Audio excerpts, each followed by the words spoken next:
Hey there. Today I'd like to talk just briefly about some of the unexpected challenges people find when they're wanting to put together their soul mirrors. I'm talking about the two books, the dark and the light, the black and the white, the books whereby we record our shortcomings and our virtues. The actual process of putting these two together is therapeutic. It's not a preparatory for self-improvement, it's part of your self-improvement. And you'll find that often the mind and the areas that aren't quite ready to evolve can play tricks on you and find ways to try to get around doing this. They'll come up with something they're sure is better, or they'll find reasons why this isn't needed. So the first step in your self-development is to overcome all internal barriers or excuses that get in the way of you actually creating the physical books. I've noticed a pattern in life. It's a pattern that's really important to observe. Those who can't put together their soul mirrors often have big crises and terrible emotional drama within that gets in the way of their life. Those who do put together their soul mirrors then find they no longer have the terrible emotional drama or conflict that gets in the way of their life. The soul mirror production itself is a wonderfully balancing exercise. So let's look at these unexpected problems that some people sometimes find. When putting together the dark soul mirror, some people find themselves very emotionally challenged. And this can sometimes be because they've learnt one way or another in life to defend themselves against criticism or attack, which is based around anything they fail to do correctly. So maybe they were brought up in a family, or maybe they work in a workplace where if you do something wrong, you're going to be attacked. So they've learnt to be very cautious and very defensive. So the idea of actually writing down their faults is very worrying to them. It could be something else. It could be that the actual criticism's inside, so they've got such a critical voice that's going on, and maybe they've even learned to deceive themselves over their shortcomings. The only way they can accept anything that they do incorrectly is to make it good or to deny it. So they've got layers of self-denial and defensiveness to overcome. So the actual act of writing it down, it seems like writing a confession. It seems like they're writing something that's going to cause punishment to them. So in this circumstance, we need to use compassion, and we need to know that the actual act of writing these shortcomings, these faults, the areas we need to improve, is part of the process of improving them. So by using compassion, maybe we can learn to view these aspects of ourselves which are ready to change, whether it be an injury, there's some part of our personality that's hurt and isn't working correctly, it needs to be healed. There's some part of our personality which is undeveloped, it needs to grow up and find a different way of doing things, or there's some part this is conflicted and needs to be brought back into harmony.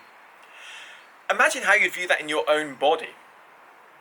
So if you had an injured body part needed to be rehabilitated, you'd view that in a very compassionate, objective way, we would hope. And the same if we needed just to develop a new skill or learn a different way of doing things. We wouldn't view that as anything to be embarrassed about or that anyone should be attacked for. Likewise, if that doesn't quite work, just think how you'd imagine someone else. If it was a young injured person, or somebody who needed to develop themselves, they're very young and didn't quite know how to do things, view the faults within yourself in the same compassionate way. It's an injury that needs to be healed, it's something that needs to be grown up, it's a confusion or a imbalance that needs to be readjusted. So lovingly and with acceptance, writing down these shortcomings is a really important part of your development. Embrace it. Sometimes when people come to writing the light book, the white soul mirror, they find this tough as well. This could be because they've never learned to celebrate their own good aspects, their own achievements, their own virtues. And indeed, they've had a lot of negative feedback from people who are competing with them. So they need to learn just to celebrate the little things first. It could be that you're very goal-centered, so writing down things you've already achieved, that's hard to get motivation for. So the way to overcome either of these is to start to do a little audit at the end of the day. Look at the things you've done right and celebrate those, but also learn from them. Seeing what you're doing right and celebrating that is a wonderful, wonderful opportunity. It allows you to amplify the good things, but also take the lessons from what you are doing well and apply it to things that maybe you need to do a bit better. It may be that you've got a way of functioning with a physical skill that, when applied to a mental discipline, works amazingly well. Perhaps you are a Zen master when it comes to some things, and you could bring some of that mastery into something else if you could just catch hold of it. So remember that writing down these virtues and celebrating and learning to accept and really enjoy the good things about you, perhaps the same way you can accept and enjoy the good things about other people, is also part of the path. And it gives you opportunity to improve. These are the most common challenges that I see people face when they start their soul mirrors. And I hope that some of the advice that I've offered will allow you to fully embrace this wonderful exercise. This practice of even just creating the soul mirrors is something that will allow you to view yourself in a far more clear and detailed way. Most people just view who they are and how things are doing in their life in the moment. By creating these two books, you can have an overview with a great level of detail and consistency that can't otherwise be created.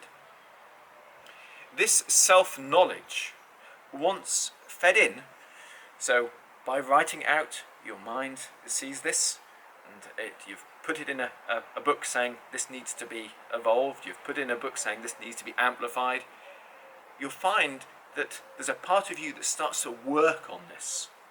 And a lot of the progress you get just comes from creation. Acceptance tends to harmonize and dissipate a lot of your shortcomings, and celebration tends to amplify and make solid a lot of your virtues.